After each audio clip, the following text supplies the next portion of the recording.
Hi guys, this is Emily Cupelli for the Alleyway Stamps, and for today's card I'll be using the Rain or Shine stamp set. I started stamping the umbrella image on Strathmore watercolor paper using my archival ink in jet black. Then I'll do some simple watercolor using my distress inks in picked raspberry and spiced marmalade. This simple image is perfect to experiment with different techniques. You can color it with whatever medium you prefer. You can paper piece it, you can add stickles or liquid pearls to decorate it, stamp repetitively over it with a smaller stamp to create your own pattern, add polka dots with your gel pen, etc. Anyway, I'll be adding a bit of detail to the umbrella later, but still will keep it pretty simple, since I didn't want it competing with the background I will be creating. Also, I wanted both to stand out, the umbrella and the shaker portion of the card. That is why I chose the bright colors for the umbrella, but at the same time will keep it very smooth. I die cut a circle out of Strathmore watercolor paper and will add some Stormy Sky and Faded Jeans distress inks to it using my round blending tool. I used watercolor paper for it because I'll be adding water to it later. Now I will stamp the solid water drops in the stamp set using the Faded Jeans distress ink. I didn't really thought about which ink I wanted to use. I simply started stamping with the darkest blue. Once I finished the stamping, I realized I would have preferred to use the lightest blue. Anyway, I'll show you how I fixed it.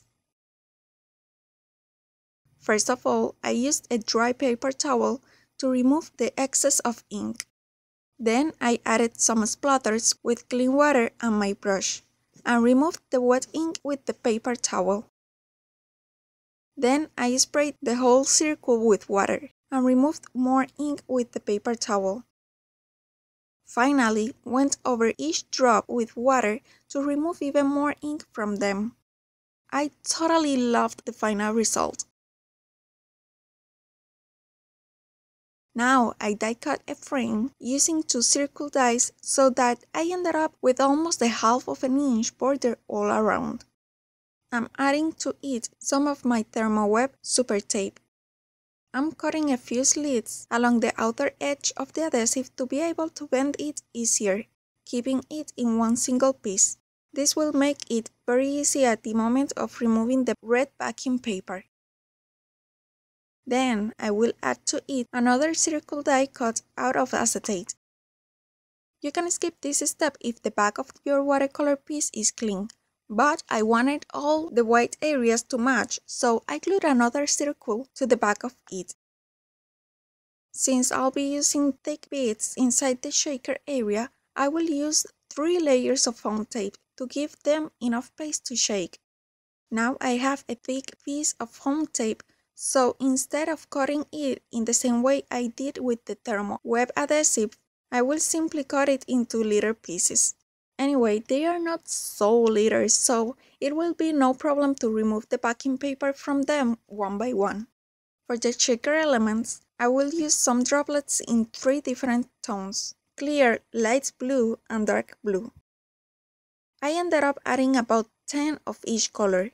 Once I was satisfied with the amount of my flat back beads, I removed the backing paper from the foam tape and stick the front panel to it, aligning both circles.